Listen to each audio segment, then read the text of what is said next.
भारत और चीन के बीच में हालात काफी ज्यादा तनावपूर्ण हो गए हैं। हालात ऐसे हो गए हैं कि दोनों देशों के बीच अब कभी भी 1962 के बाद युद्ध छिड़ सकता है। दरअसल बीती रात पैंगोंग इलाके के पास दोनों देशों के सैनिकों के बीच में फायरिंग हुई है।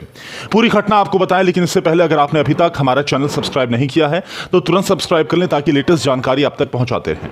दरअसल भारत और चीन की सीमा पर मई से जारी तनाव के बाद अब एक बार फिर से हालात चरम पर पहुंच गए हैं।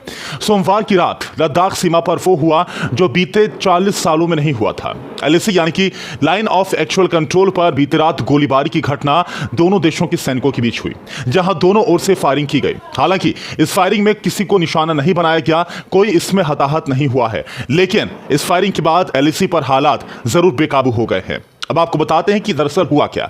दरअसल लद्दाख सीमा पर हालात तनाव की स्थिति में बन गए हैं। ब्लैक टॉप और हेलमेट टॉप समेत पैंगोंग इलाके के कई हिस्सों पर बीते दिनों भारतीय सेना ने अपना कब्जा जमा लिया है, और ये जो इलाका है वो भारतीय सैनिकों के लिहाज से स्ट्रेटेजिकली काफी ज्यादा अहम है, और यही वजह है कि इसके बाद से चीन बौखलाया हुआ है। इसी बौखलाहट में चीनी सेना ने सोमवार की रात को बॉर्डर पर आगे बढ़ने की कोशिश की। इस दौरान भारतीय सेना की ओर से वार्निंग फायरिंग की गई, जिसके बाद चीनी सेना के जवान पीछे हट गए।